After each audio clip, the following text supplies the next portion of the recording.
valores van a tener una protección especial en el país. Y justamente cuando por la 20771, la 15565 y la reforma de la 23737, el legislador opta por penar lo referido al tráfico en sí como macro de estupefacientes y lo mínimo, inclusive teniendo en cuenta la tenencia para consumo, es una decisión de política criminal. Como ejemplos, podemos tener varios en lo jurídico, ¿no? ¿Por qué? Porque en determinado momento nuestro Código Penal argentino es de 1921. En 1921, el adulterio era considerado delito. Posteriormente, por una decisión de política criminal y por el avance de la sociedad, el adulterio se dejó de tener una responsabilidad y una sanción penal. La necesidad de pena para ese tipo de conductas ya no se veía en la sociedad. Esto pasa con la regulación de la sucesión de leyes que tiene el legislador para hablar de estupefacientes. Pero además, tenemos que identificar por qué hablar de que el contexto de los estupefacientes de modo ilegal tiene que ser prohibido, ¿no? Y es porque tiene un bien jurídico que es un bien jurídico colectivo. A diferencia de los que son personales, como por ejemplo la vida, la propiedad, la integridad física, en los que se ve agredido el bien jurídico, por ejemplo, ¿cómo? Con el homicidio, con las lesiones, con el robo, con el hurto, con la estafa. Este tipo de bienes son bienes colectivos y es la salud pública. Entonces, cuando hablamos de estupefacientes, hablamos de que protegemos la salud pública. No nos olvidemos esto, que lo vamos a retomar después. Nosotros estos días trabajamos en un Padlet donde ustedes tenían que subir noticias, diferentes recortes, y trabajamos con eh, archivos, noticias que encontraban en las redes que referían a estupefacientes. ¿Qué vimos ahí? Ahí vimos que la sociedad refleja de algún modo cómo va tomando importancia los diferentes modos en los cuales se presentaba el quiebre al bien jurídico. Esto como inicio, ¿no? ¿Por qué? Porque vimos que la salud pública considerada como el bienestar de la salud de toda la sociedad se ve quebrantada.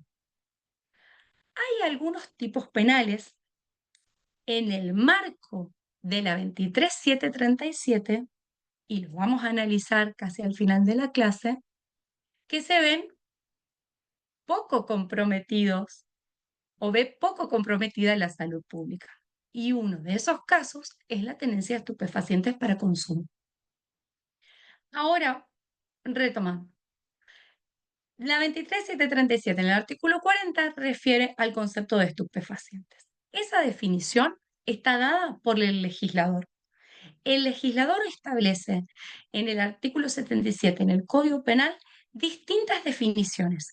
Habla de funcionario público, habla de otros términos y entre ellos dice que el término estupefacientes comprende todos los estupefacientes, psicotrópicos y demás sustancias susceptibles de producir dependencia física o psíquica que se incluyan en las listas que se elaboren y actualicen periódicamente por el decreto del Poder Ejecutivo Nacional.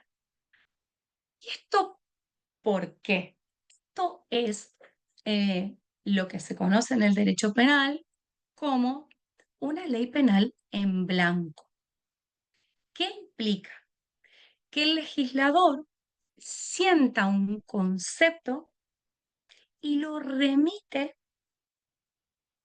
a la composición de ese concepto a otra norma, y en este caso a un decreto del Poder Ejecutivo. ¿Por qué? Porque como ustedes saben, o no, si no se los cuento, el Código Penal argentino, que es de 1921, como dijimos recién, no es fácil, primero, reformarse. Es más, estamos luchando por una reforma completa del Código Penal hace mucho tiempo. Ahora hay una propuesta nueva, hay un proyecto nuevo de reforma del Código Penal integral, en el cual va a retomar todas las leyes penales especiales, inclusive vamos a poner adentro del Código Penal la regulación de estupefacientes. Esta es una ley que está separada, pero que el concepto que regula el legislador va a tener que necesariamente revisarse con una ley que saca el Poder Ejecutivo y un decreto que saca el Poder Ejecutivo y que regula específicamente todos los nombres de aquellas sustancias que sean susceptibles de dependencia física o psíquica y que estén incluidos en ese listado. Eso es estupefaciente. No cualquier sustancia, sino lo que surja de esa lista. Ese decreto que viene reformándose continuamente, la última modificación es de este año. Hemos tenido muchos casos de precursores químicos novedosos, los que vimos en noticias, el caso de Propofol y otras sustancias, los famosos casos de los anestesistas, ¿no? Donde esta modificación de febrero incluye nuevos nuevas sustancias psicotrópicas. Aquí está el listadito y se los dejo, que son los distintos decretos desde el 91, donde se han ido agregando estos precursores químicos y estas sustancias en algún punto, ¿no? Em, Profe, Todo ¿qué esto, tal? sí, Profe, eh, sí, ¿cómo están? Buenas tardes.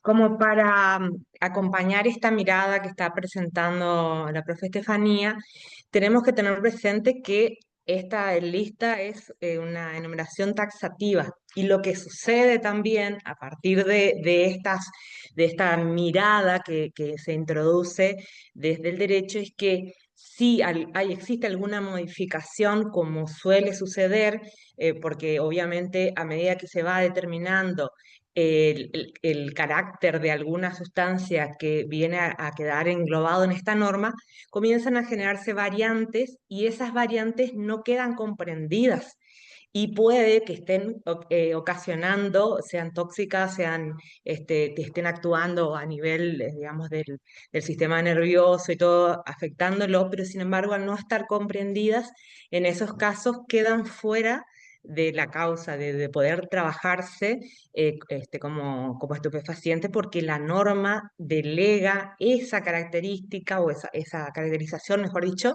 a los decretos que va reglamentando el Poder Ejecutivo. Entonces, es importante que hoy se tiene con esa mirada de actualizar, pero que muchas veces hay periodos en los que determinadas sustancias no quedan cubiertas como estupefacientes. ¿Está? Entonces, es un dato interesante porque obviamente también del otro claro, lado hay químicos que van como complejizando la situación que sucede exacto, en la y práctica que y el nos estudio, digamos.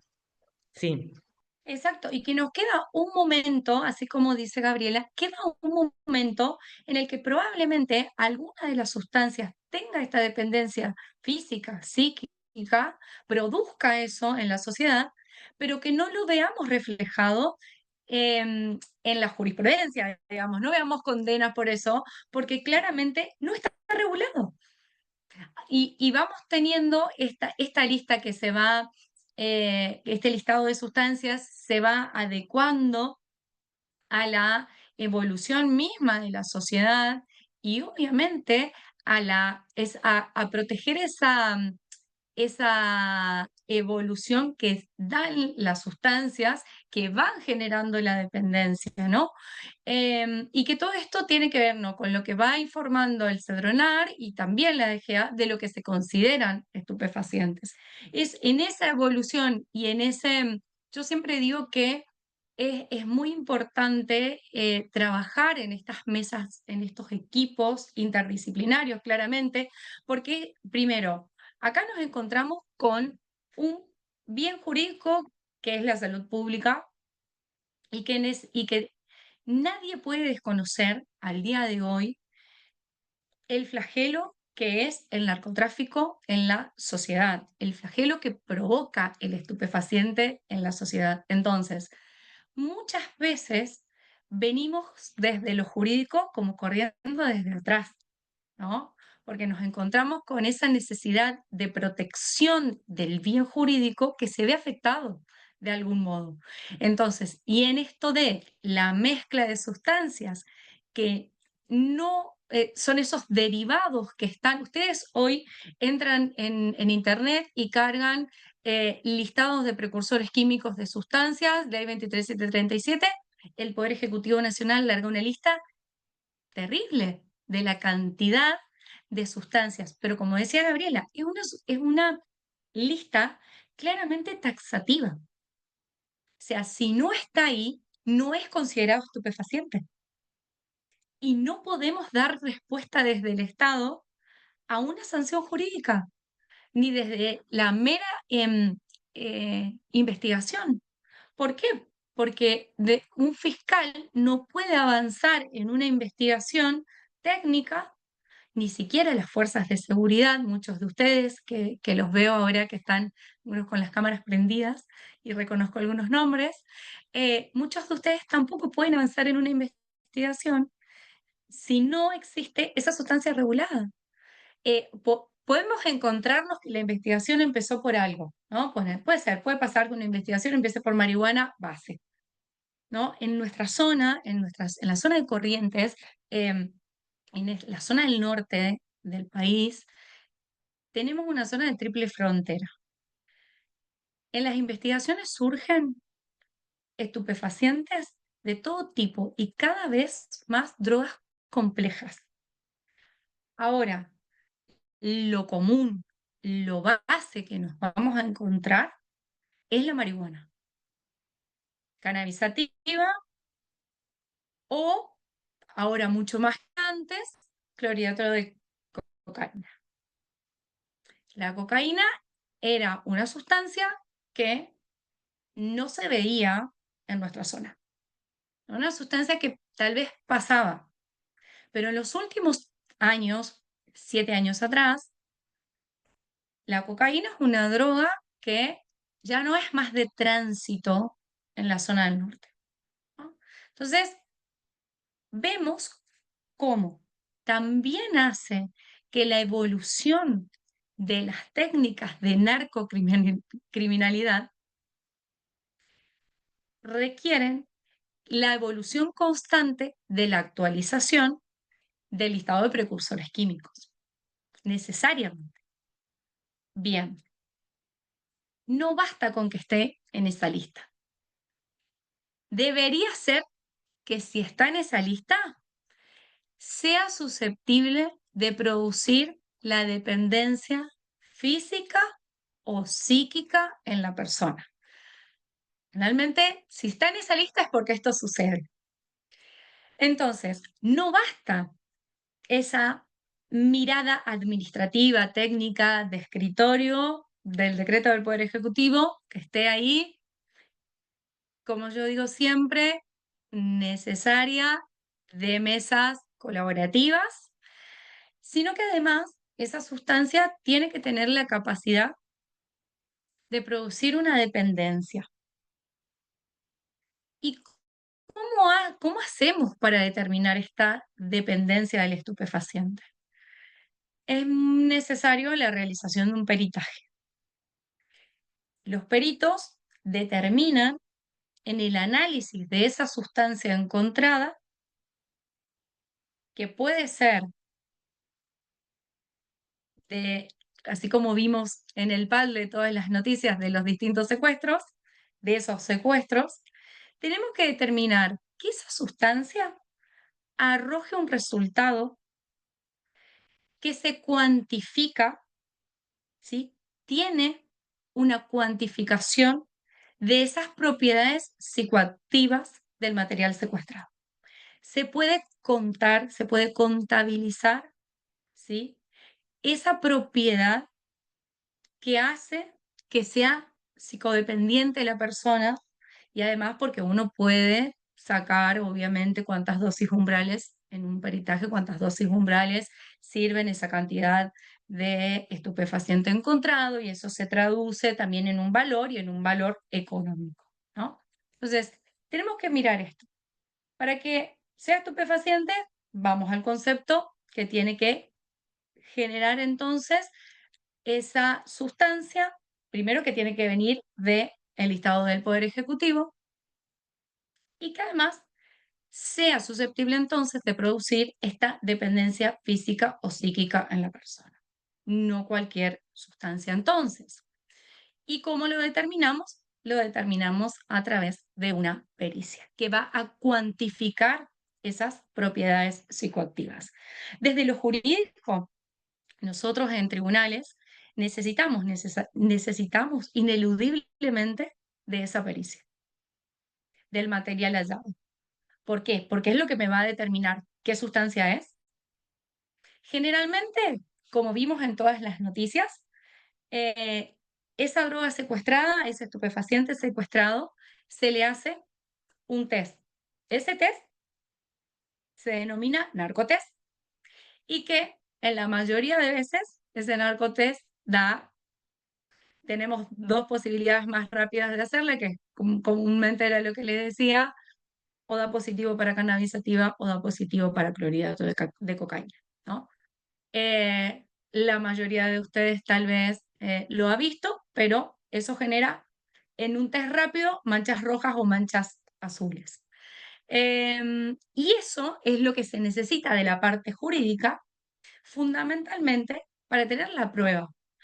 Y esa pericia, luego del análisis completo de todo lo secuestrado, me va a poder dar también qué propiedad tiene, qué cantidad, y eso es cuantificable también, como les decía, en dinero, claramente, ¿no?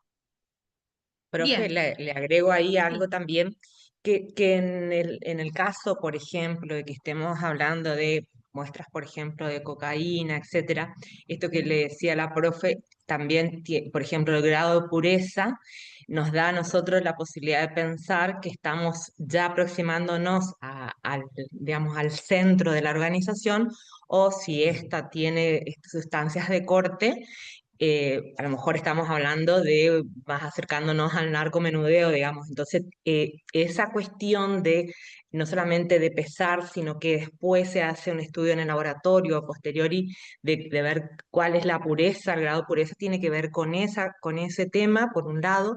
Y por otro lado, también pensar que, por ejemplo, como ella mencionaba, que la marihuana es una de las sustancias que está más arraigadas, digamos, su consumo en consumo y venta en Corrientes, que también ahora la marihuana comienza a ya venderse con sustancias de corte, es decir, que ya tenemos que comenzar a pensar en eso porque nos lleva o nos coloca a la persona aprendida en un rol distinto. ¿Se entiende? Es decir, una cosa si ya estamos con una sustancia de corte, etcétera, estamos a lo mejor con un dealer y si está en grado de pureza, a lo mejor estamos llegando, insisto, al centro de la organización. sí, perfecto. Eso es muy importante. ¿Por qué? Así como lo decía Gabriela, nosotros no nos tenemos que olvidar que cuando hablamos de estupefacientes, siempre hablamos en un contexto de lo que se denomina tráfico, ¿no? Ese es como el gran marco.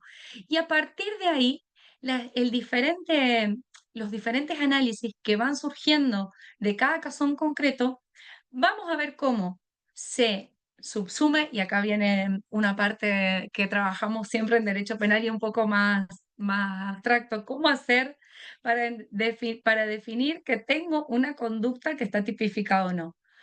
Lo primero que tengo que ver es que si esa conducta de la realidad se subsume en un tipo penal, ¿no? Este ejercicio de subsunción lo voy a hacer teniendo en cuenta, primero, tengo una regulación legal que me determina que una conducta se denomina típica, y después voy a ver qué, qué verbo hace en el marco de esa descripción de la 23737 esa persona. Ahora vamos a ver puntualmente esa subsunción, cómo hago para el caso de la realidad misma, llevarlo a que definitivamente sea no solo un conflicto social, sino que se convierta en un litigio. El conflicto social me encuentro cuando tengo una persona que, por ejemplo, está sembrando semillas, ¿no? O cuando una persona está comercializando estupefacientes. Eso es un conflicto social. Ahora, ya cuando lo voy a poner en el marco de la regulación legal y lo llevo a tribunales, voy a convertirlo en un litigio. Y aquí, para el litigio, hay alguien que tiene que decidir. Esa persona que decide es el juez y va a ver si efectivamente ese comercializador de estupefacientes tiene esa responsabilidad penal, el que siembra tiene esa responsabilidad penal o no, siempre partiendo de los hechos. Por eso les traía, cuando recuperábamos esto del Padlet y de todas las noticias, mirar que primero veamos cuál es la realidad, con qué nos encontramos, con qué hechos nos encontramos. En un kiosco se vendían estupefacientes, en un barrio, ¿no? En el centro de la ciudad se encontró que en un vehículo estaba cargado con estupefacientes. Entonces, eso es el hecho de la realidad que tengo que mirar y que lo voy a traspasar por el marco jurídico para ver si efectivamente encuadran las previsiones de la 23737 y si voy a tener una respuesta penal o no. Entonces, vemos desde el concepto mismo de estupefacientes, trabajarlo como sustancias psicotrópicas, traerlo con la prueba, y ahora miro, ¿es un hecho litigioso? ¿Es un hecho conflictivo socialmente? Sí, es un hecho conflictivo socialmente. Se encontraron estupefacientes en un vehículo o en el barrio una persona vendía estupefacientes, ¿no? Y a partir de ahí voy a mirar cómo lo voy a encuadrar finalmente.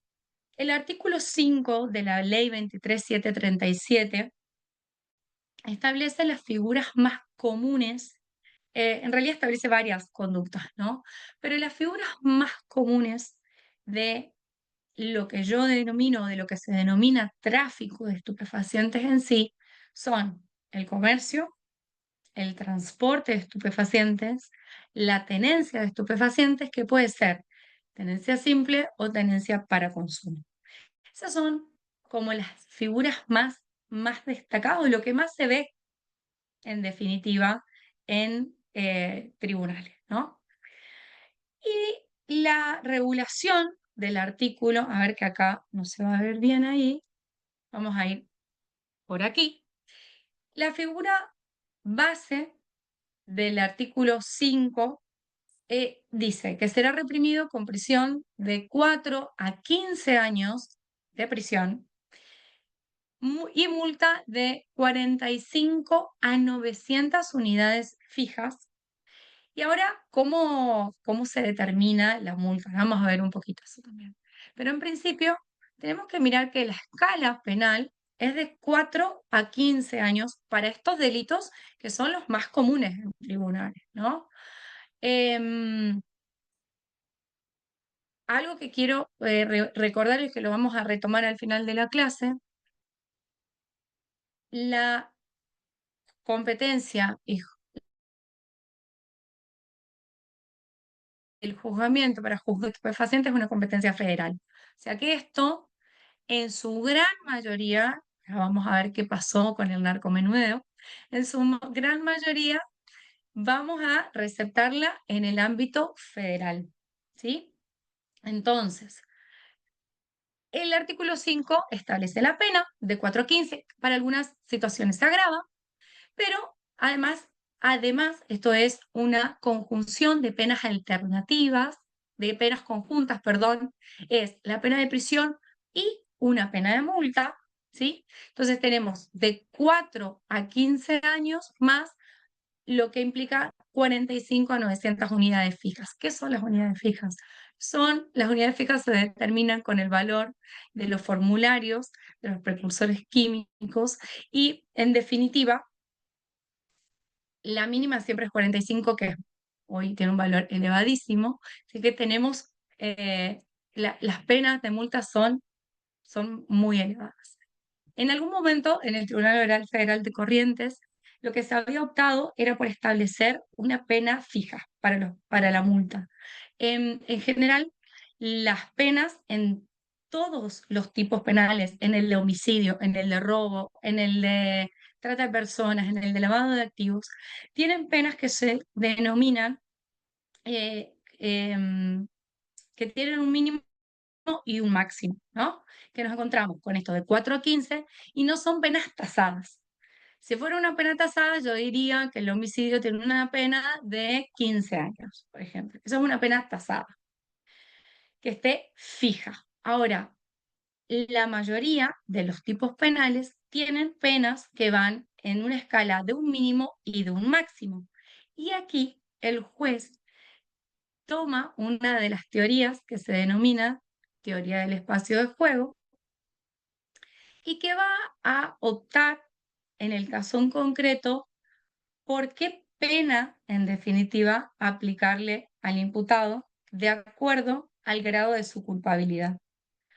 Puntualmente, en el caso del artículo 5, de las conductas del artículo 5, que van de 4 a 15 años, el juez puede optar entonces entre un mínimo y un máximo, de acuerdo a cuáles son esas circunstancias del hecho. A ver, ¿dónde fue hallado el estupefaciente? ¿Qué cantidad de estupefaciente había? ¿Qué cantidad de personas fueron detenidas? ¿Cuál era el volumen de la organización? Si inclusive la 23737 agrava las penas para los organizadores o también cuando hay más de 3 personas. Entonces, vamos encontrando distintas situaciones que van a hacer que esto se agrave o no.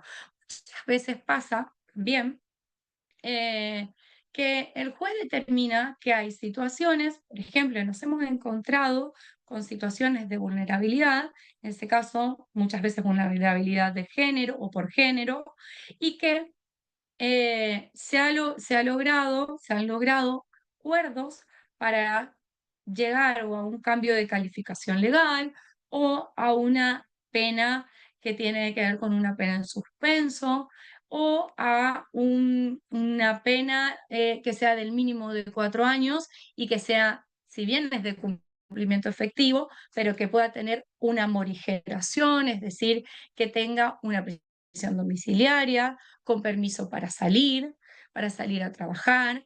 En el caso de una mujer que en su domicilio, ella vivía con su esposo, tenía 2 hijos menores de edad y no había en la causa constancias efectivas de que ella también formaba parte de la organización delictiva, sino que claramente cuando se hace el allanamiento y hay algún entrecruzamiento de llamadas, su teléfono celular se había utilizado para alguna comunicación.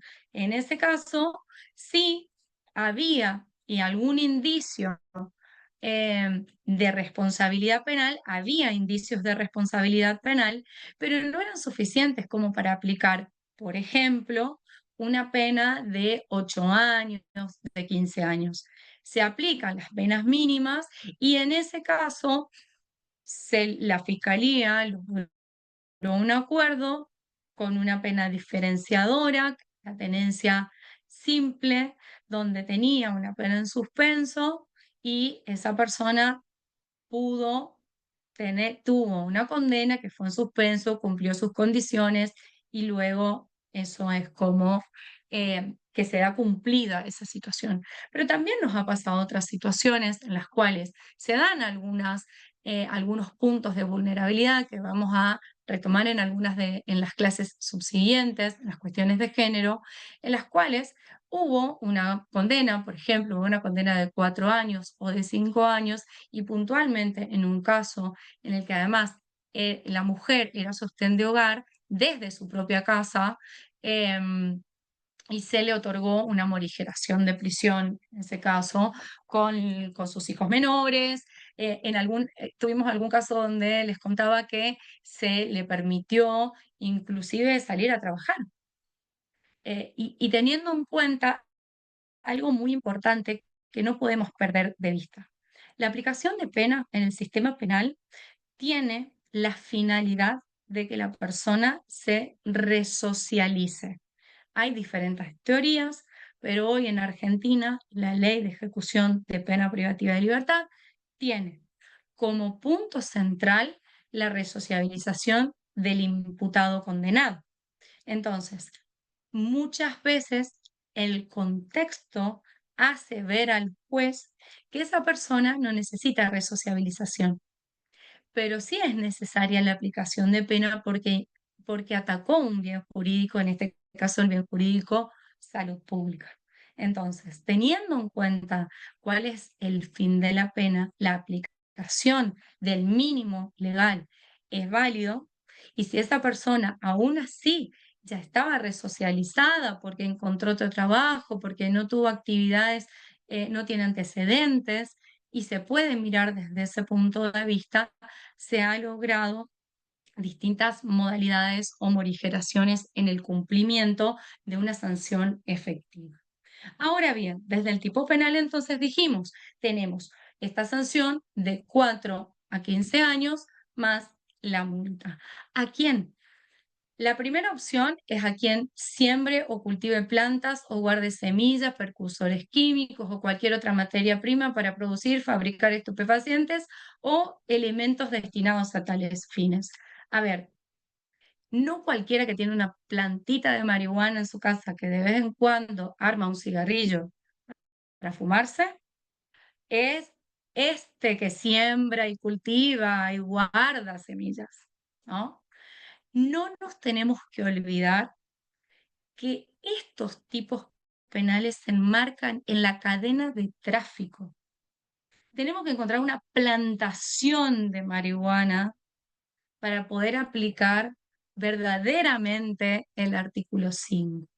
En palabras del doctor Gonzalo Molina, la inflación punitiva que tuvo la 23737 es para traer los preceptos de la Convención de Naciones Unidas contra el tráfico ilícito de estupefacientes y precursores químicos, que obliga a nuestro país, las convenciones internacionales contra el tráfico de estupefacientes, en algún punto obligan a nuestro país a dar respuesta a este flagelo social.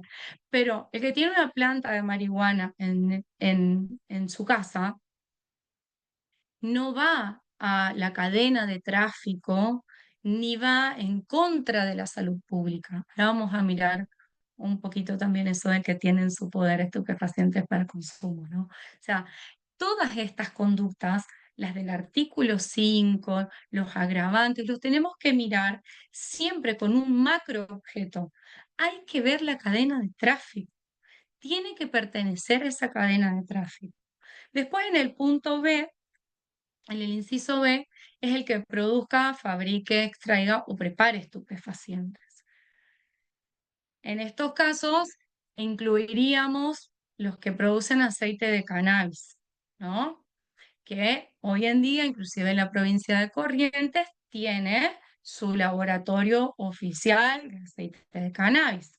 Entonces, miremos cómo, en definitiva, hay conductas que a simple vista pareciera que sí van a entrar en la regulación de la 23737, pero si uno analiza cuál es el contexto, bueno, el doctor Martín Cedrola, aquí en Corrientes, es uno de los precursores para la fabricación y producción de aceite de cannabis formal, oficial, que tiene nuestra provincia, ¿no? Y él plantea esta situación en el cual podemos ver cuando efectivamente el estupefaciente tiene un beneficio más para la sociedad que que la propia, como que se vería perjudicado, digamos, ¿no? Eso, entonces, en la balanza, cuando tenemos un peso mayor del beneficio para la sociedad, bueno, no se vería afectada el bien jurídico, ¿no? Bueno, no podríamos ver afectada la salud pública si en definitiva lo que estamos haciendo es intentar cuidarla, protegerla, o aliviarla, al menos, como sucede con estos casos. Y aquí sí voy a detenerme un poquito en esto, porque el inciso C es uno de los más vistos en tribunales. El inciso C habla de la comercialización de estupefacientes. El comercio de estupefacientes, de precursores químicos o cualquier otra materia prima, dice para su producción o fabricación, que los tenga con fines de comercio o el que tenga con fines de comercialización o los distribuya o dé en pago o almacene o transporte. El comercio, como nosotros sabemos, es ese intercambio de mercadería por dinero. Esto es un comercio. Y acá lo que finalmente, lo que se va a intercambiar es el estupefaciente por dinero. Además, vamos a ver una figura muy importante aquí, que es la segunda figura más receptada por los tribunales federales, y es la tenencia con fines de comercialización y a su vez el transporte. Son estas tres figuras de este inciso C, que son la mayoría de los casos de tribunales y de tribunales hoy federales.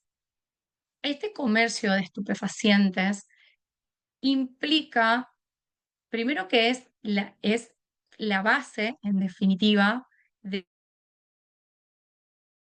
entender el tráfico. ¿Por qué? Porque si yo estoy intercambiando estupefacientes por dinero, la cuestión es una cuestión económica y allí vamos a entender de que claramente, al ser ilegal, ese volumen económico tiende a subir, ¿no? A su vez, igual, el que tiene confines, ¿qué es tener confines? Es poder disponer del estupefaciente para venderlo. No es tenerlo con fines. ¿Por qué? Que generalmente inclusive dicen los especialistas en este tipo de delitos, que cuando nosotros encontramos la tenencia con fines es el delito más penado. No solo la comercialización, que lo veríamos como tipo base tal vez, sino que esa tenencia con fines es la tenencia de aquel que va a vender. ¿Por qué? Porque es muy difícil probar. Ahora con las comunicaciones tenemos un poquito más conectado esa parte, pero es muy difícil probar, tengo 20, dame 20, tengo 30 kilos, dame tanto dinero. Ese comercio es más difícil probar que el que tiene en su poder y tal vez la va a vender, la tiene con fines de comercialización. ¿Qué vamos a encontrar en ese domicilio? Como lo vimos en los recortes, vamos a encontrar papeles, vamos a encontrar balanza, vamos a encontrar seguramente dinero de baja denominación, le dicen los agentes de seguridad, ¿no? Donde encontramos pistas en algún punto o esas evidencias que me llevan a mí a sostener que tengo con fines de comercialización. Esa persona tiene 5 kilos de droga en su casa, de marihuana en su casa, y nos encontramos con todas estas otras evidencias, estos otros indicios, prueba de indicios que me va a llevar a poder decir que en esa casa se tiene con fines de comercialización. ¿Por qué? Porque no puedo probar puntualmente que nos encontremos con un comercio, ¿sí? Profe, Y si le lo otro parece, que ahí quiero le sí, damos unos minutitos a los chicos para que nos cuenten qué otros indicios, por ejemplo, nos pueden llevar a, a pensar que se está realizando una comercialización, aparte de las balanzas, como ella mencionó, billete de baja denominación. Pueden usar su micrófono, pueden escribir al chat como les parezca mejor, pero por favor le pedimos que participen. ¿Qué otra cosa puede haber? A ver quién se anima. Qué más han encontrado o se les ocurre que O, podemos ver? o han encontrado ustedes, digamos, porque más de uno tiene experiencia ya en esto, así que, y que encima tienen un Hola, montón de buenas información. tardes, ¿Eh? profes. Sí. Bicarbonato, que sería Eh, una eh, Ignacio, sustancia de corte, bien. ¿Qué más? eh, Se te corta, Juan Ignacio. corta. Escribilo nomás, escribilo, porque se corta el... puedo encontrar Escribí nomás. Focos de LED picados, eh, sí. Lamentablemente eso También también forma parte La- de las sustancias de los corte. ¿Qué loguitos más? los logos de los Recorte vehículos. de polietileno, bien. ¿Qué más? Hay eso. algo que le está faltando. No nos dejen mal los chicos que fueron estudiantes de criminalística, por favor, unidad 7. ¿Qué está faltando acá? Que sí o sí van a encontrar en esos casos. Miren que le comienza a llamar por ¿Qué lista, ¿eh? más? ¿Qué más van a ver en esos lugares siempre? ¿Cómo? A ver, hay una pantalla, bueno, hallazgo, sí, pipa, puede haber, sí. A ver, ¿cómo uno se entera que son kioscos, tienen un Teléfonos, cartel? ¿Cómo se sabe? A ver, Mayra. teléfonos. Teléfonos, seguramente van a haber muchos teléfonos celulares. ¿Por qué? Porque la mayoría de ellos son de formato prepago, etcétera, para no ligar en principio a las personas que están operando con esos indicios, digamos. Y justamente allí Y porque vamos a aporta, encontrar claro, muchísima información de quiénes estuvieron, etcétera, etcétera. ¿Está? porque Entonces, aparte ahora también, Gaby, eh, perdón que te interrumpa, pero sí, sí, respecto sí, a los ahí teléfonos sí, celulares, ahora también lo que surge, ¿no? Es que es la venta a través del teléfono celular. claro, Y de totalmente. ese teléfono celular conectados a grupos de Telegram donde hay ofertas y que inclusive ya ni siquiera es necesario el kiosco, porque bueno, nosotros Por eso, claro, sí, sí, totalmente. tradicionalmente Es más, el kiosco donde también, se veía que asiduamente, a ver, la investigación dice que asiduamente van y se ven personas que se pasa un dinero y le dan una bochita o van saliendo con algo a diferentes horas. Eso no es necesario el día de hoy. Me Las había investigaciones, exactamente. pasado, profe, me había pasado Sí, también que en Marketplace una vez entré a visualizar y a veces te relaciona cosas que no tienen nada que ver con lo que vos estás buscando. Y aparecía justamente acá, como estoy leyendo, un compañero que puso las zapatillas colgadas, era la imagen de la sí, zapatilla, era anónimo el Facebook, digamos, que utilizan. Y como que algunas cosas re raras me llamó la atención porque eran códigos que uno desconoce porque al no estar en eso, pero las personas que están en eso saben los códigos y bueno, y seguramente se comunicarán de esa forma para que, por ejemplo, un personal policial, si ve esa publicación y se quiera conectar con estas personas en, no sé, me vendés tanto, enseguida quizás se dan cuenta de que no es una persona de su entorno, entonces directamente van cercando la información para no caer justamente. sí, inclusive totalmente. esos grupos de Telegram, de Telegram, cuando se ven como cercados, como decía Julián, en algún punto se van cerrando y es mucho más fácil hoy huir del foco de la ley en algún punto, ¿no? Porque nos encontramos con todos estos indicios que a todo el personal de seguridad le llama la atención, entonces se va renovando. ¿Sí? Se van reinventando porque van buscando la forma de continuar con ese comercio, con esa tenencia con fines, que vamos encontrándonos ahí con, no necesariamente con lo del narcomenudeo, que aún es peor esa situación de intentar huir y buscarle la vuelta con el mínimo, con el kiosquito, con la zapatilla, con alguna referencia puntual, ¿no? Pero sí, inclusive para los grandes comerciantes de estupefacientes. Noelia, podés abrir tu micrófono. Ahí está. Buenas tardes.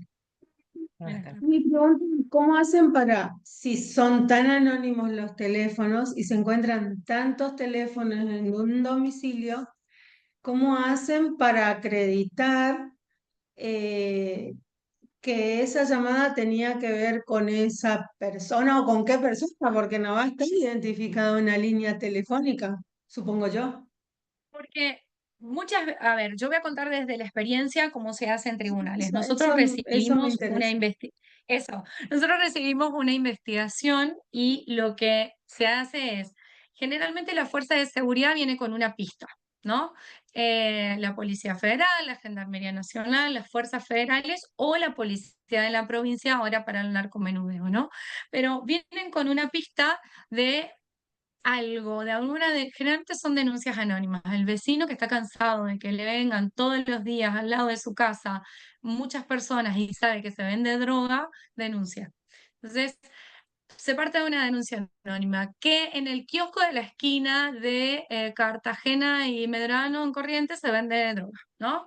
Entonces, las fuerzas de seguridad reciben esa denuncia o la fiscalía se ponen a investigar y tienen al menos dos formas más fáciles. Una es la vigilancia, que van rotando y obviamente con distintos vehículos que no están identificados, siempre que se pueda, obviamente, porque a veces pasa que hay lugares que son como los agentes de seguridad son fácilmente detectables. Para eso las unidades tienen unidades de inteligencia donde el personal va rotando continuamente de zona y se van caracterizando de distinta forma para pasar desapercibidos. Esa es la primera. Y la segunda es que cuando tienen una buena recolección de datos de eso, se pide una intervención telefónica. ¿Por qué? Porque van a ver que en ese domicilio vive Juan Pérez, que tiene en personal un número de teléfono, por ejemplo, ¿no? Y logran de ese modo hacer algún tipo de conexión. No es fácil llegar a esas investigaciones.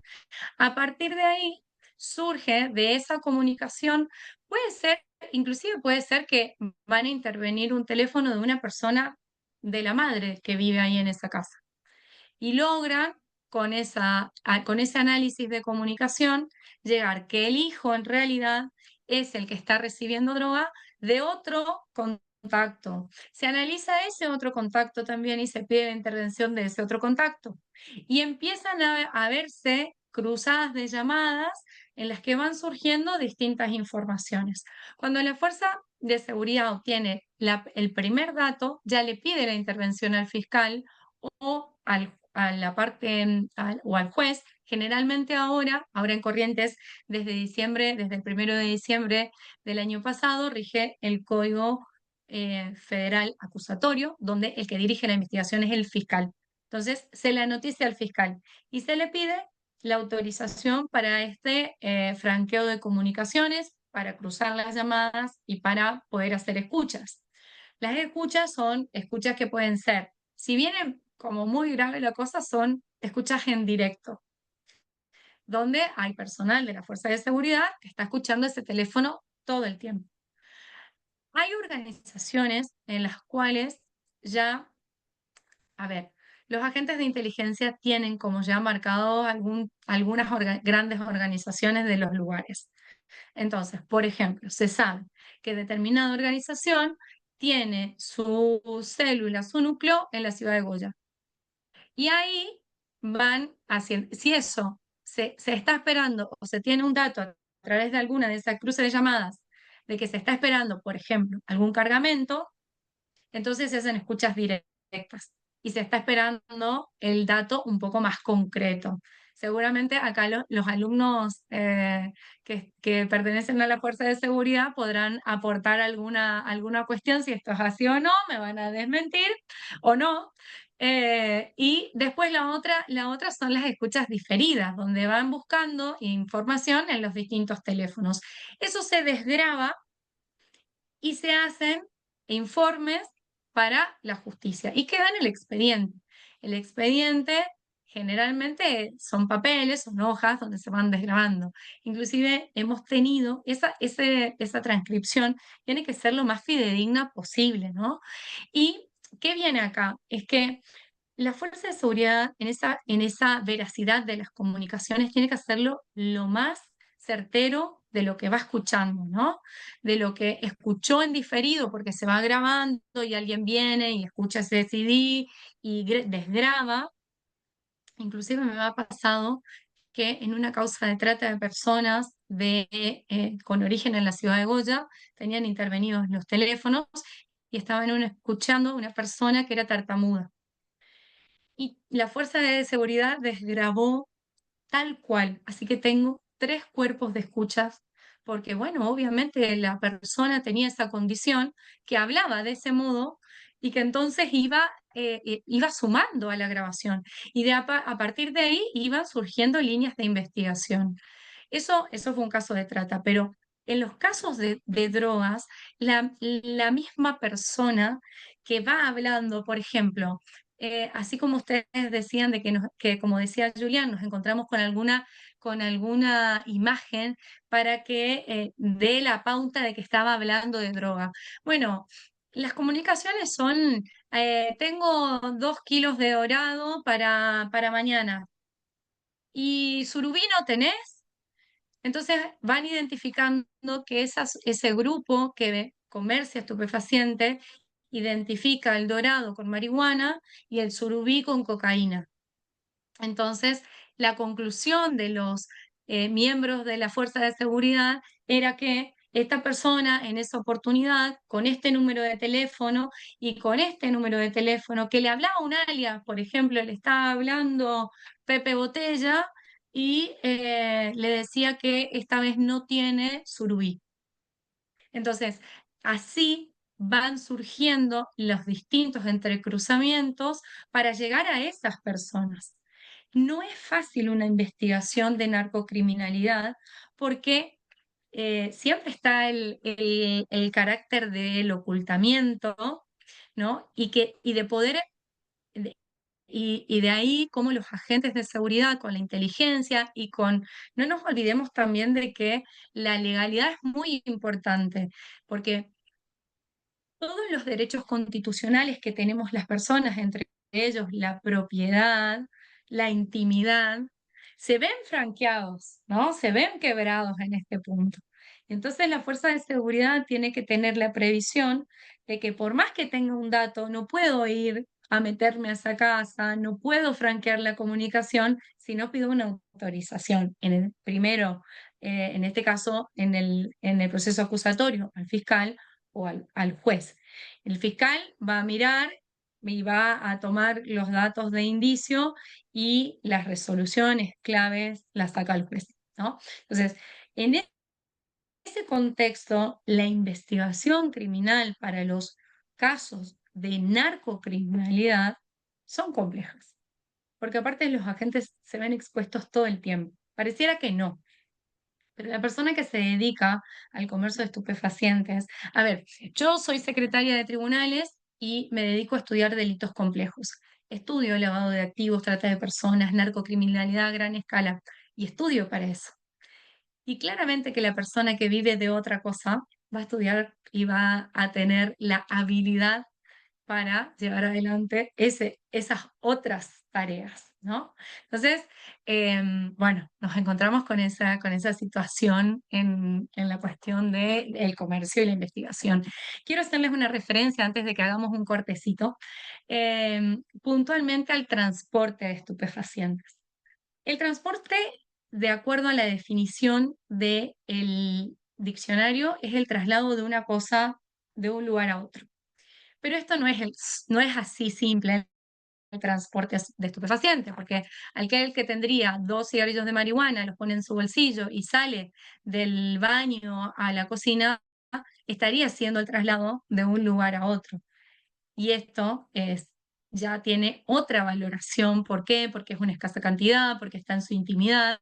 Entonces, no cualquier definición de traslación puede ser considerada transporte en el marco de la 23737.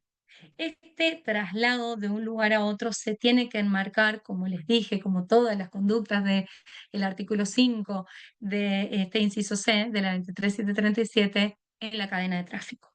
Entonces, también influye mucho el medio en el cual uno esté haciendo ese transporte, porque hemos tenido casos de vehículos cargados hasta la maceta, diría la gente en la calle, ¿no? Los tenemos cargados completos con mucha cantidad de estupefacientes, donde inclusive se hicieron persecuciones, la fuerza de seguridad persiguió a un auto, lo detiene, lo requisa y se encuentra con que tiene 600 kilos de marihuana, ¿no?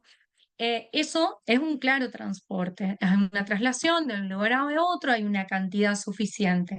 Pero también nos hemos encontrado con una persona que llevaba estupefacientes de un lugar a otro a caballo y llevaba 10 bochitas de marihuana. Ahora, eso es un transporte de estupefaciente verdaderamente, y el medio sirve para trasladar de un lugar a otro, pero tenemos que mirar en el contexto si esas 10 bochitas de marihuana, o tuvimos algunos casos de bicicletas y llevaban 3 tizas de cocaína, si nos encontramos con lo mismo, a ver si verdaderamente cuando yo digo tengo un vehículo que parece que como los vehículos que son los más clásicos, hay como una estadística, ¿no? de cuáles son los vehículos clásicos para transportar estupefacientes. O nos encontramos con las camionetas que parece que no van a ser requisadas, o con los autos que parecen comunes, que son el Gol, un Fiesta o automotores que pasan desapercibidos tal vez, y están cargados, ¿no? Em, y también nos encontramos con estas otras situaciones.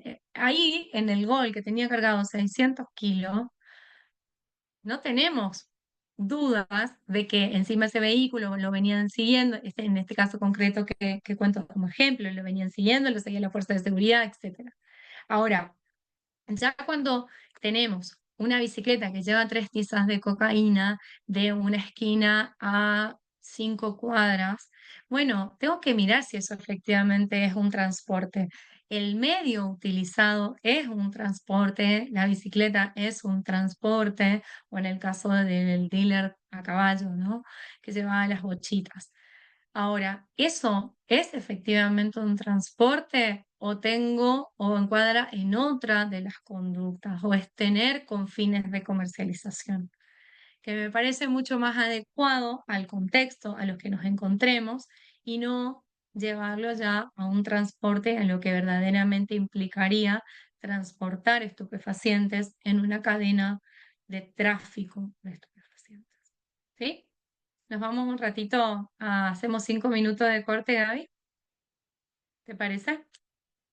Sí, sí. Bueno, nos Son las... damos un tiempito para que hagan el mate, Hagan el renueven, mate hagan un y cafecito nos encontramos y para... nos vemos enseguida. ¿Estamos? Bueno, sí.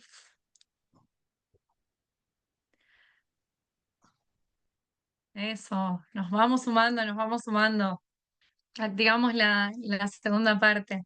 Bueno, lo que les quería contar, les decía recién ahí ante una pregunta, es cómo se miden esas unidades fijas de multas. Las unidades fijas de multas surgen del valor de los formularios que se establecen por los precursores químicos, de la inscripción de esos formularios de los precursores químicos. Hoy en día sale 120.000 pesos, y por lo tanto 45 unidades fijas, que es el mínimo, hace un total de 5.400.000. Estaba mirando a ver cuánto era bien puntualmente. Son 5.400.000 pesos, que sería el mínimo de la multa. Y no nos Profe, olvidemos, esto yo, sí, ¿qué sería ese precursor químico, digamos, de lo que se digamos, utiliza o cómo? es la sustancia legal, ¿no? Si yo quiero inscribir una sustancia legal, para producirla, tengo que inscribirla en el registro, ¿no? En el registro del Estado, y ese registro del Estado tiene un listado de estos formularios que tienen diferentes valores, pero el de inscripción de ese precursor, de cualquier sustancia legal para producirla, sale 120.000 pesos, ¿no? Entonces, de ese es el valor que se toma. Y lo que decía hoy en un momento es que en una época en el Tribunal Oral, hasta hace no tanto, digamos, inclusive el año pasado, a principios de año, se había tomado la postura de establecer un monto fijo para eso. ¿Por qué? Porque también teníamos que entender qué pasa. Hay una cuestión social muy relevante y muy palpable por todos, ¿no? Y en este punto, bueno, Zaffaroni lo trabaja de este modo y dice que las personas que tienen mayor vulnerabilidad social son las que son más fácil de ser atrapadas por el sistema penal, ¿no? Entonces, nosotros tenemos muchos de los imputados condenados que son de esos que son muy vulnerables socialmente, con pocos recursos económicos, y tener que fijar una multa de 5.400.000 pesos es irrisorio, es difícil de pagar y es difícil de cumplir. Y no deja de ser una pena. ¿Por qué? Porque nuestro Código Penal establece una escala punitiva en el artículo 5 del Código Penal que dice que las penas son la reclusión, la prisión, la multa y la inhabilitación. Son cuatro, ¿no? Y eso se traslada a las leyes especiales como la 23.737. Tiene una pena de prisión, en este caso lo que vimos, de 4 a 15 años, más la pena de multa. La pena de multa es una pena económica, hay que pagarla desde el patrimonio y es dinero, ¿no? Entonces, si bien en la parte de la ejecución de la pena el juez puede optar por distintos modos de cobrarse esos 5.400.000, siempre va a ser muy complejo. Y la pena de multa tiene sus críticas en la doctrina penal en general. Una de las críticas más importantes que tiene la pena de multa en sí es que es fácilmente que la pague otro. Eso por un lado, ¿no? Pero lo que tenemos que mirar nosotros, y esto es lo que iba puntualmente cuando hablaba de esta pena de multa, ¿no? Es lo siguiente, que cuando tengo 5.400.000 para una persona con una vulnerabilidad social total, es difícil de que pueda pagarla. Entonces, se había optado en un momento en el tribunal por establecer una pena fija y eso se traducía en 1.400.000 pesos, que se había tomado de unos valores anteriores que venían de los precursores químicos y había quedado. Bueno, ahora con la actualización y también en Corrientes con la integración diferente que tiene nuestro tribunal, que tiene otros jueces, bueno, se sigue la letra de la ley, que son las 45 unidades fijas y que resultan 5.400.000. El Código Penal, a partir del artículo 21, nos habla de la pena de multa que va para la 23.737 también y se puede pagar de distintas formas, ¿no? Una de las formas que se puede pagar es en cuotas. Bueno, o sea, cumplí mi pena. Encima estuve 4 años preso. Yo llevaba 10 kilos de droga, ¿no?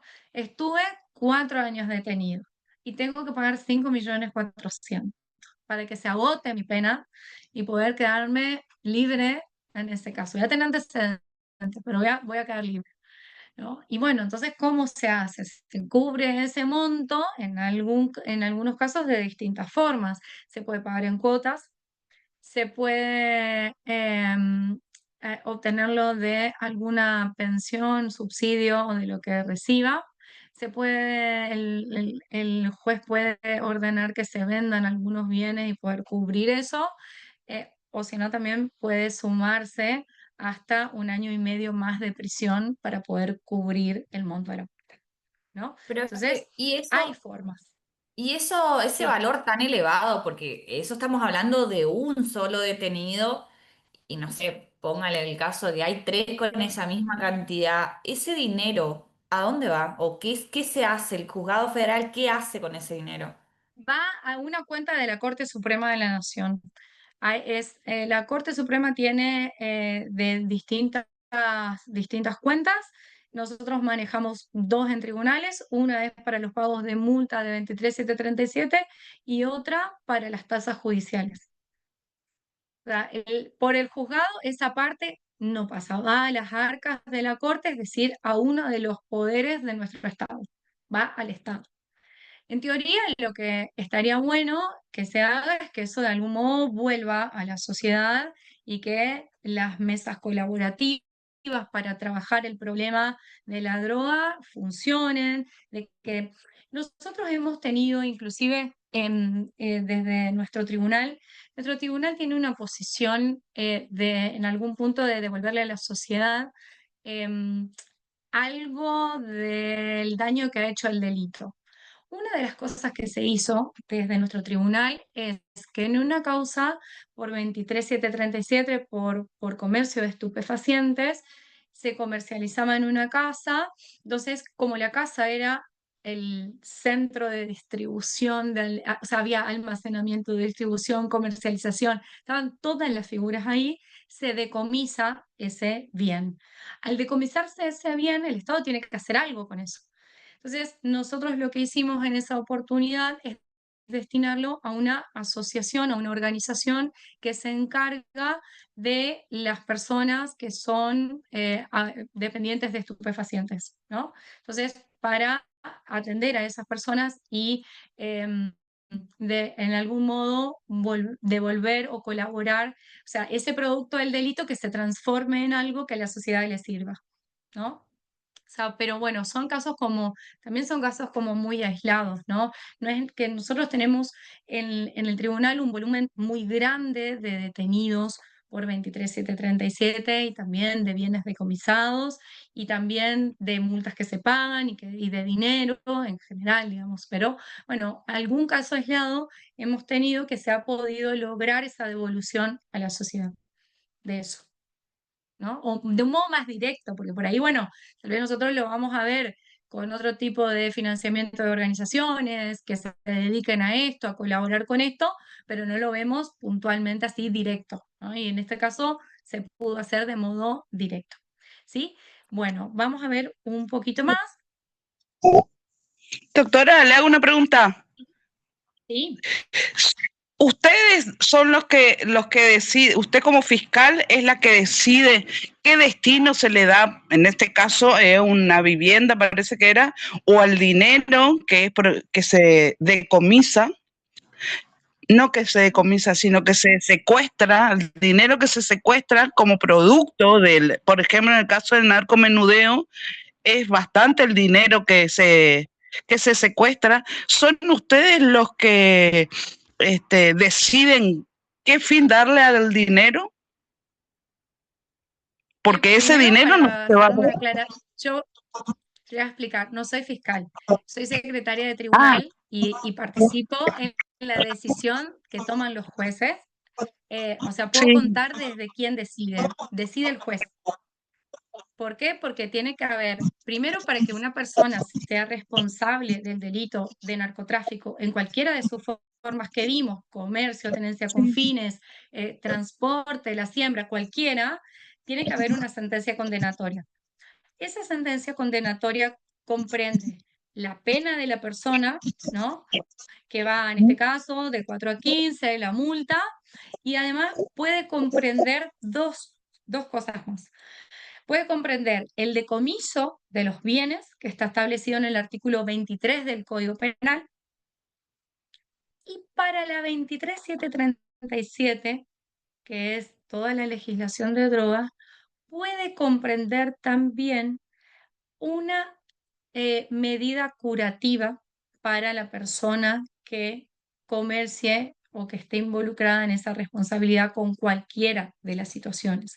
Si esa persona es consumidor, además del estupefaciente, se puede ordenar que en un sistema que en Argentina se llama de doble vía o vicariante, donde la persona es condenada a una pena y además una medida de seguridad curativa, es decir, que vaya a una institución a poder lograr dejar esa droga, ¿no? A desintoxicarse, puede tener este doble sistema. Y eso se dispone en una sentencia. El juez decide qué destino va a tener finalmente el producto del delito. Es decir, si hay un decomiso de dinero, que vaya a una organización. En Argentina en Argentina hay una institución del Estado que se llama Comisión Mixta, donde se hallan distintos poderes del Estado, en el cual tratan específicamente las cuestiones de narcotráfico, y ese dinero o los bienes van a la Comisión Mixta. Puede pasar también que el Estado decida que determinada institución, por ejemplo, Gendarmería Nacional, esté necesitando vehículos, y en esa causa de narcotráfico se secuestraron 3 automóviles. Entonces, ¿qué hace? Se decomisan los bienes, se lo pone a disposición de la corte, pero además se le dice que va a ser ocupado por la Gendarmería Nacional.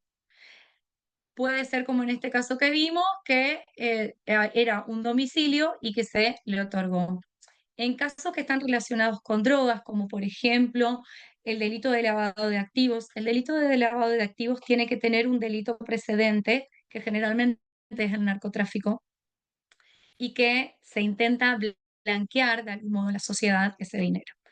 Ese último delito, que es el delito de lavado, trae generalmente muchos bienes secuestrados. Una de las causas más importantes que tuvo de lavado de activos, o la primera que tuvo Corrientes, era una persona que se dedicaba al tráfico de estupefacientes y al comercio de estupefacientes puntualmente, comercializaba estupefacientes. Para lavar dinero había organizado 2 sistemas. Un sistema legal, que era tener una escuela privada, le había puesto a una de sus parejas una escuela privada que se financiaba con el dinero del narcotráfico, y además una whiskería. O sea, teníamos por un lado algo que era muy legal y el otro lado todo era ilegal, pero financiaba con el dinero del narcotráfico las 2 cosas.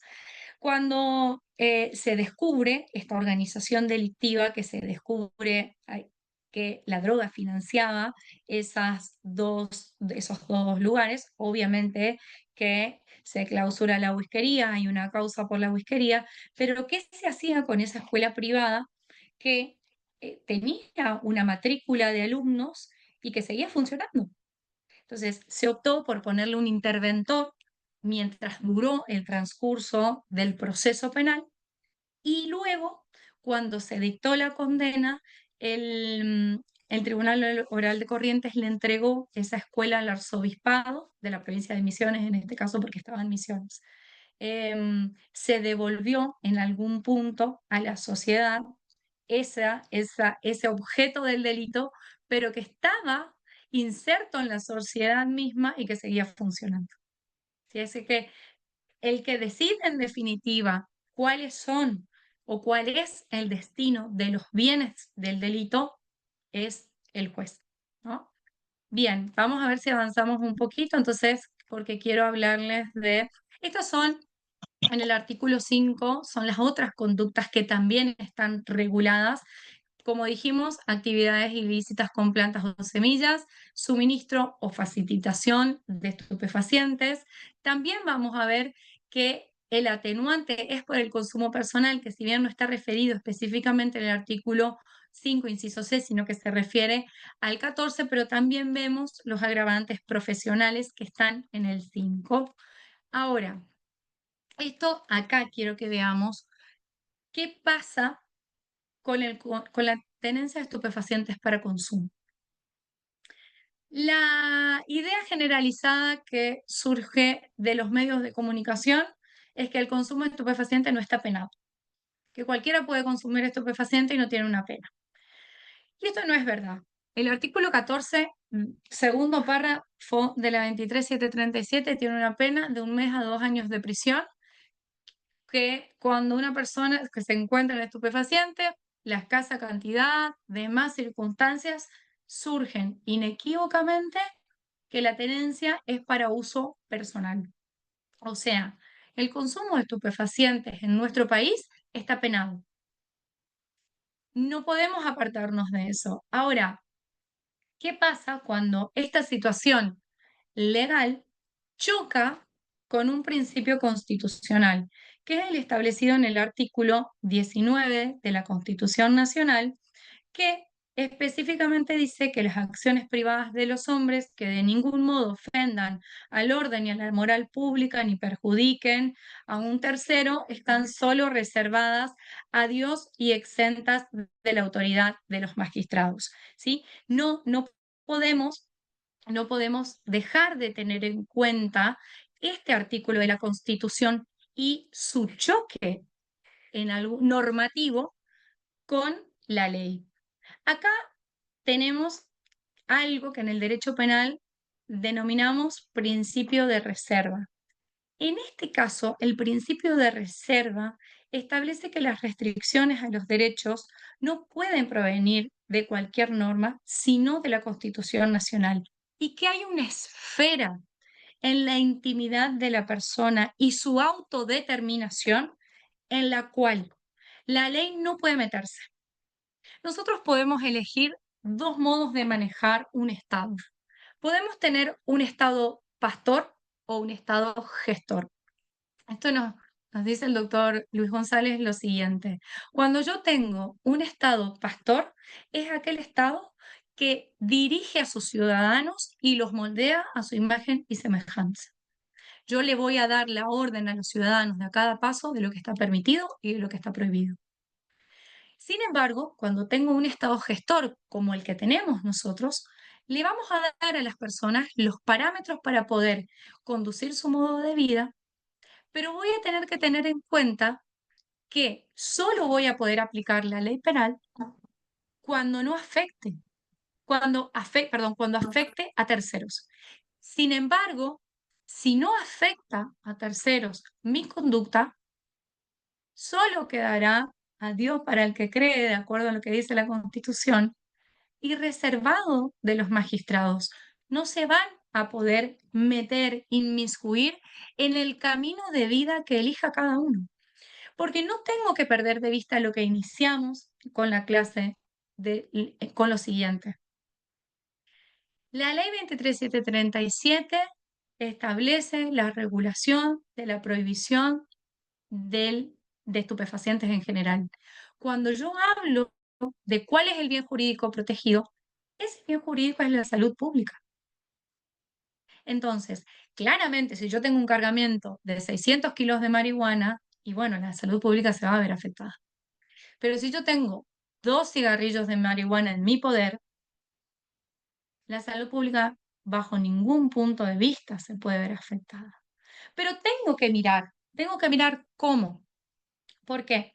Porque inclusive acá tenemos una vasta jurisprudencia de la Corte Suprema de Justicia de la Nación en estos casos, ¿no?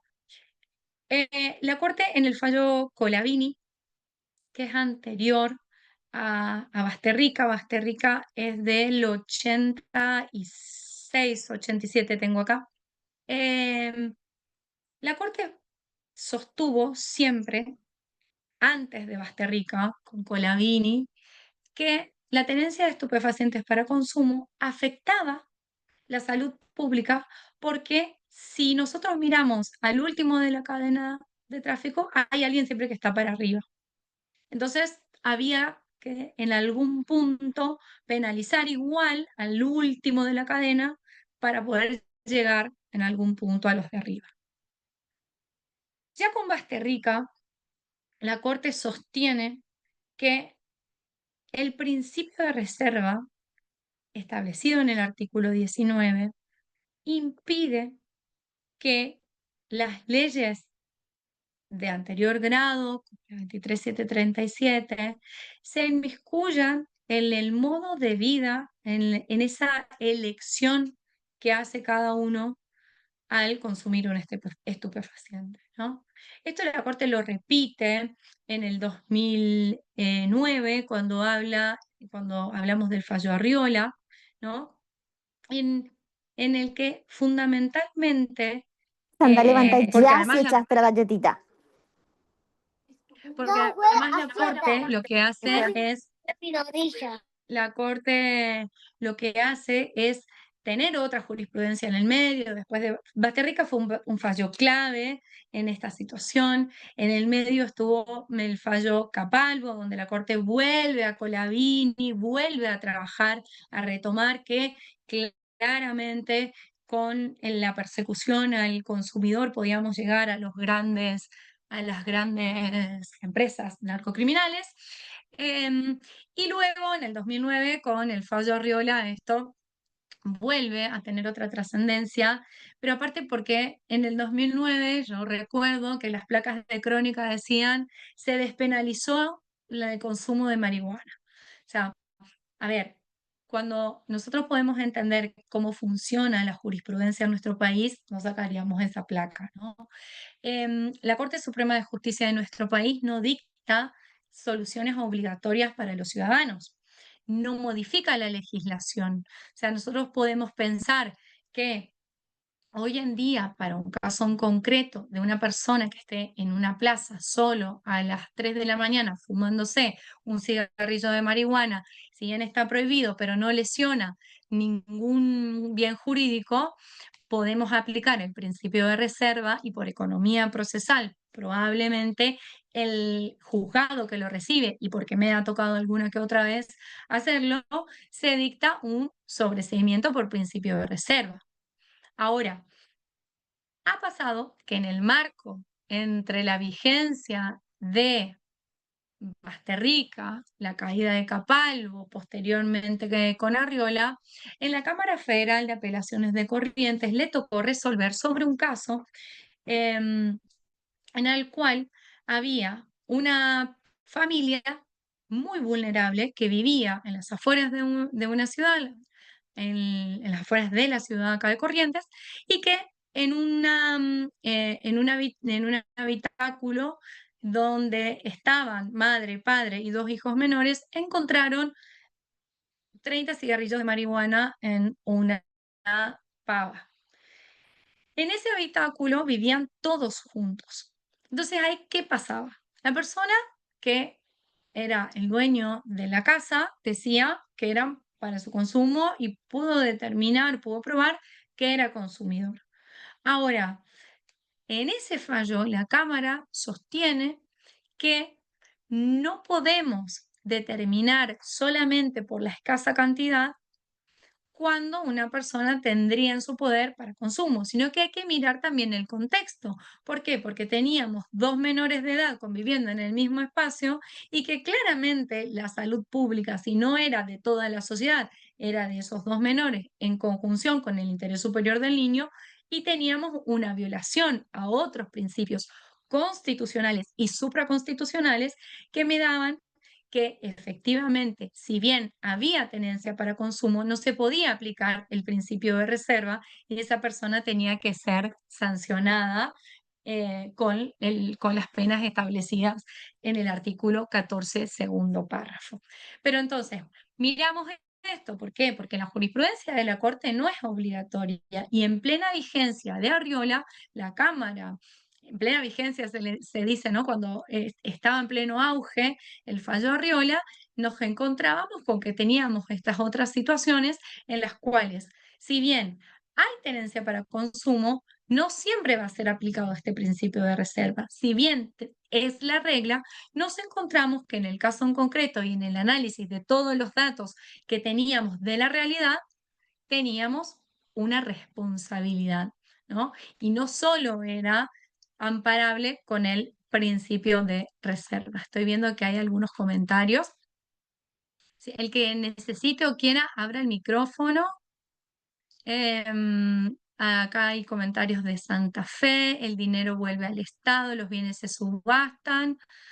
Bien, perfecto. Los otros son cuestiones de asistencia. Y algo más que quería Bien. hacerles referencia, ¿sí? No, sí, solamente para aportar por ahí esta cuestión que a veces nos toca con las normas y con la aplicación del derecho, que a veces las normas, si bien nos dan un lineamiento, etcétera, debe analizarse lo contextual del hecho. justamente eso va a ser parte de la clase que viene, vamos a Ese es el trabajar algunas ejercicio. teorías, ¿sí? Y esto de que se pueda adecuar la norma y que la norma pueda dar solución, esto que decía Estefanía, llegar a la sentencia, etcétera, pero también pensando en toda esa contextualización previa y cómo van surgiendo, digamos, los hechos, en este caso específicamente hechos en vínculo con el narcotráfico, y que a partir de ese análisis puntual se hace la aplicación de la norma, porque eh, esto que ya mencionaba recién puede ser que afecte a la salud pública o no. También vamos a ver los contextos de vulnerabilidad que se dan de manera muy frecuente, lamentablemente, quiénes quedan comprendidos, por qué tener una mirada, digamos, ajustada a esa realidad, esa nueva realidad que tenemos, pero a la vez seguir sosteniendo la norma, porque si no, sería fácil y si lo ponemos a todo el mundo en contexto de vulnerabilidad, ¿para qué la norma? ¿Está? Entonces, tiene que analizarse de manera adecuada, etcétera. Entonces, decir esto que hay un límite, la profe va a cerrar justamente hoy la clase con ese límite ya establecido por la Corte Suprema, pero que tenemos que entender que a veces no es tan fácil subsumir y tomar esa realidad y hacerla encajar en la norma, y de ahí esta necesidad de que también pueda haber una cierta flexibilidad en el análisis de las circunstancias del caso. ¿Está? Eso, Gaby, es muy importante, en eso retomamos, ¿no? Porque yo cuando inicié en el estudio del derecho penal pensaba, no, bueno, a ver, el legislador nos establece límites mínimos y máximos y esto es una cuestión de seguridad jurídica. ¿Y esto por qué? Esto es el principio de legalidad. El principio de legalidad establece que las conductas y sanciones tienen que estar determinadas en la ley. Tiene 4 subprincipios, que son, uno de ellos es la cuestión de que esté escrito, que sea previo, que sea cierto, y además establece la prohibición de la analogía. Pero ahora bien, si yo tengo una ley que es previa, que es cierta, me está diciendo que esa conducta del comercio de estupefacientes, por ejemplo, tiene la pena de 4 a 15 años. Uno de los fallos más recientes y resonantes de la Corte en cuanto a este límite legal es el fallo Loyola. Este fallo es un caso que se produjo en Córdoba y que viene a la Corte reclamado por la Fiscalía porque el Tribunal Oral Federal de Córdoba le otorga a Loyola, a Sergio, le otorga una pena menor a 4 años en un caso de comercio de estupefacientes. Y obviamente que el Tribunal de Córdoba hace una valoración in bonam partem, es decir, a favor del imputado para bajar ese mínimo legal. En el 2010, cuando yo hice la primera especialización en Derecho Penal, me acuerdo que tuve un cruce con uno de los profesores de la escuela de Zaffaroni, porque él planteaba ya en ese momento lo que planteó el Tribunal Oral Federal de Córdoba, que los límites mínimos se podían bajar porque eran a favor del imputado. Lo que nunca podíamos hacer era subir por los 15 años porque era perjudicial para el imputado. Y yo me planteaba en esa oportunidad y estaba en contra de lo que él planteaba, y que es lo que planteó Córdoba en su momento, en el que el límite mínimo y el máximo no es solo para el imputado, es la seguridad jurídica para la sociedad de saber que si uno comercia con estupefacientes, tiene esta pena y esta pena. Está establecida por el legislador. Y esto dijo la Corte, este es el último fallo más resonante de la Corte respecto de estupefacientes, y lo trae en marzo, es de marzo del año pasado, y tiene algo sumamente importante que quiero repasar hoy. Los límites establecidos por el legislador no pueden ser franqueados por el juez. Nosotros tenemos un país que tiene una forma de gobierno y de ejercicio de poder tripartita. Y el que hace las leyes de acuerdo a la Constitución Nacional y el que hace la legislación penal en el artículo 75, inciso 12, que habla del Código Penal y de las leyes penales especiales, es el Congreso de la Nación. Entonces, si el juez dice que franquea los límites porque en el caso en concreto supone que la comercialización de estupefacientes no era a gran escala y no habla de vulnerabilidades puras, como las vamos a revisar en uno de los casos, sino que habla de la cantidad de estupefacientes, donde si tuviéramos menor cantidad puedo bajar la pena y si tengo mayor cantidad podría elevar la pena. Corte dice acá, no señores, los límites son infranqueables. En el caso en concreto, yo voy a mirar qué tengo, pero no por la cantidad de estupefacientes puedo bajar la pena. Lo que sí puedo hacer es lo que hicieron algunas de las provincias, Buenos Aires, Chaco, Formosa, Corrientes, y es regular distinto el narcomenudeo. Eso la Corte no habla en esto del 2020, en esta sentencia del 2025. Corrientes desfederalizó lo que se entiende por narcomenudeo por ley provincial 6.795 y es una adhesión a la 23737 que fue modificada por la 26052, en la cual la provincia va a asumir la competencia para sancionar los delitos del microtráfico.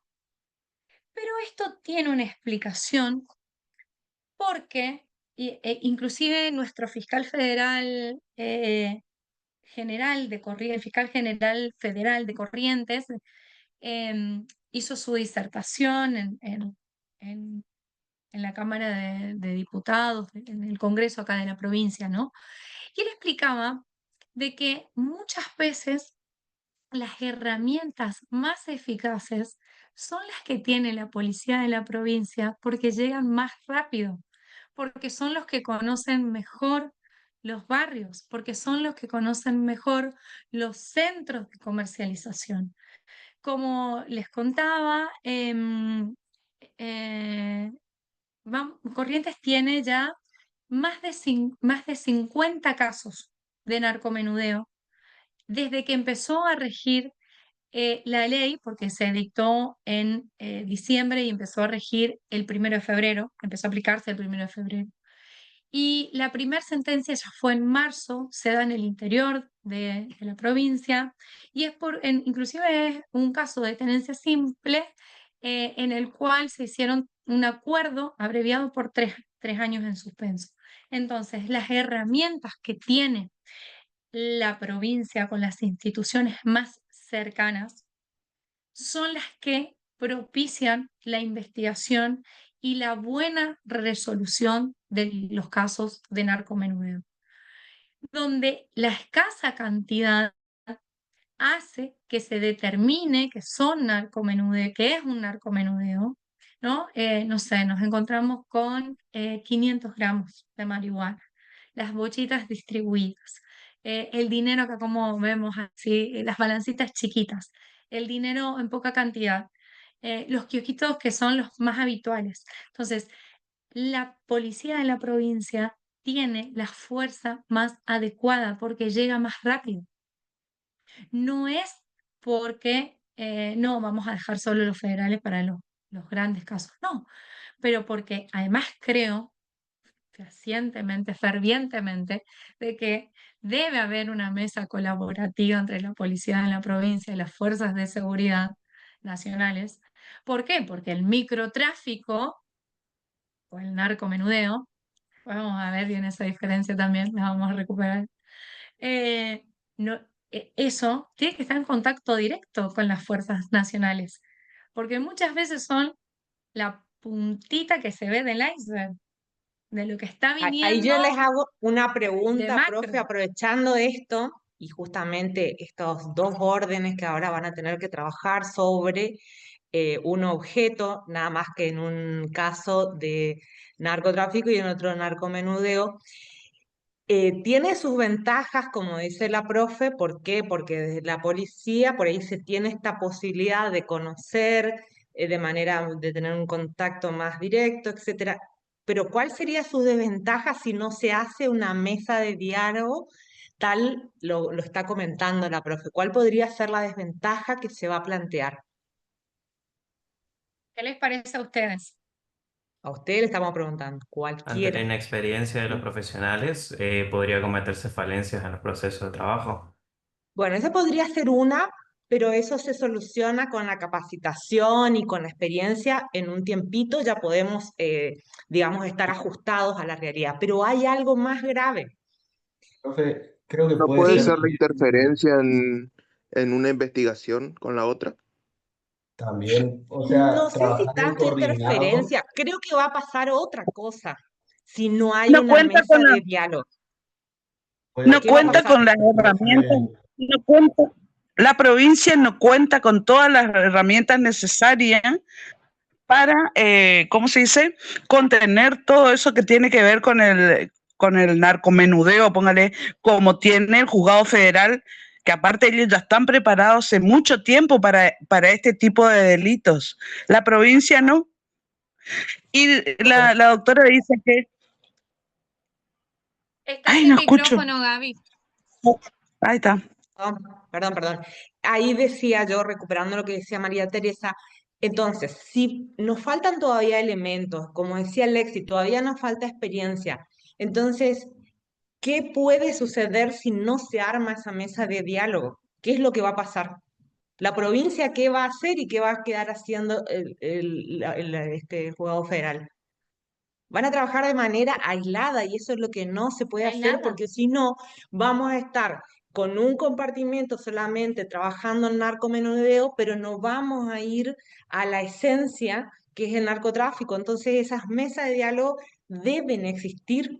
Por eso le preguntaba esto, Sí, fíjense, y es inclusive, muy importante, y acá recuperando lo que dice María Teresa y lo que decía Alexis, tanto la falta de experiencia, la falta ¿cómo se llama todavía?, de adecuación en la tecnología para, supongamos que falte tecnología para el estudio de celulares, lo que fuere que esté faltando, se puede ir trabajando de manera articulada, que es de hecho lo que pasa con las distintas fuerzas. Muchas veces hay equipamientos para descifrar, por ejemplo, iPhone, etcétera, que tiene Gendarmería, que no tiene Policía Federal, y siempre mediante, digamos, orden judicial se comparten los equipos. O sea que se pueden llegar a salvar esas cuestiones de experiencia y de tecnología o de equipamiento, lo que fuere, si se trabaja en conjunto, porque si no, vamos a tener esta mirada totalmente díscola y vamos a que estar va- persiguiendo el vamos narcomenudeo, que a va a ser tener lo que como, siempre se puede encontrar, y no vamos a dar cuenta de las grandes organizaciones. Así que creo que esto que salió acá, espectacular. ¿Eh? Esto es sí, lo y que vamos a recuperando necesitar un hablar. poco lo que decía Mirta acá en el chat, y la policía de la provincia hace bastante que viene trabajando en colaboración con el juzgado federal.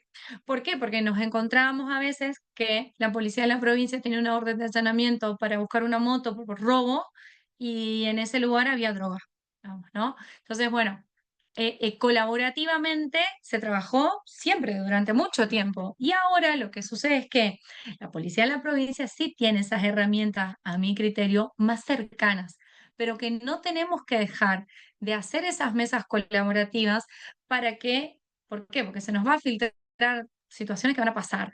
Entonces, que van profe, a quedar en el aire, que van a quedar sin posibilidad de investigación. Y como dice Mirta, no necesariamente las lleva a drogas, a veces llegaban a esos domicilios por otras cosas, ¿no? ¿Alguien más Creo que tiene? la policía de Corrientes sí tiene la facilidad del tema de la parte de inteligencia investigativa, pero no así las herramientas, ese es el problema. Capaz se legisló, veo que obviamente esto es como dice la profesora Gabriela, con el tiempo obviamente se van a ir puliendo todas estas asperezas de recursos tecnológicos, humanos, capacitaciones, pero el problema es que por ahí se largó muy apresuradamente sin antes pensar primeramente en los recursos y en este tipo de capacitaciones, por ejemplo, que deberían tener primero todas las fuerzas Y sí pensarlo desde el lado de la inteligencia criminal que tienen la labor de inteligencia que deben realizar, determinar cuáles son los puntos, en qué horario se comercia, qué se comercia en ese lugar. Sí, Eh, Particularmente acá en donde estoy yo, en Mercedes Corrientes, ya se realizó la primera sentencia, digamos, de lo que es narcomenudeo. Y está vinculada no solamente a un delito, se vincula a otros delitos más, obviamente, porque uno va buscando una cosa, como dice, y se terminan encontrando otras cosas. Pero capaz un poquitito la problemática que se debería poner sobre la mesa, digamos, de que las fuerzas federales capaz, no solamente por la experiencia y por los recursos, están mucho más preparadas que la policía de Corrientes, capaz particularmente, o las policías provinciales, no voy a meterme solamente con la de Corrientes. El problema es que esos recursos por ahí muchas veces están en capital y no tanto en el interior. Por ahí se genera también ese otro problema que no se habla mucho, digamos, de que capital tiene claro. más recursos, tanto las fuerzas federales como provinciales, y en el interior no tantos. Sí, es verdad, nos pasa con la Fuerza Federal, que inclusive tiene su núcleo acá en Capital y tiene poca delegación en el interior de la provincia. Pero bueno, son aspectos que seguramente con el transcurso de la aplicación de la ley, de esta separación, vamos a lograr mejores objetivos, porque como decimos muchas veces, se hace camino al andar y voluntad de los operadores, yo creo que siempre hay, desde la parte técnica, desde la parte jurídica, desde la parte de las fuerzas de seguridad, que se va a lograr buenos resultados. Inclusive se están logrando, se están viendo buenos resultados en ese punto.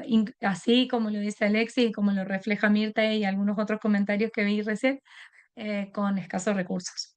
O sea, aún así, con esos escasos recursos, tenemos resultados, digamos.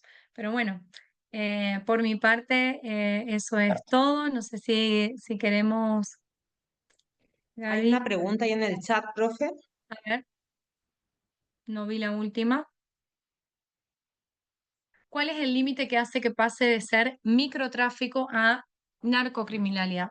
No hay un límite, ¿sí? Porque eso también hay que dejar en claro. No hay una cantidad determinada, bueno, tengo 2 kilos, esto es solamente microtráfico o narcomenudeo.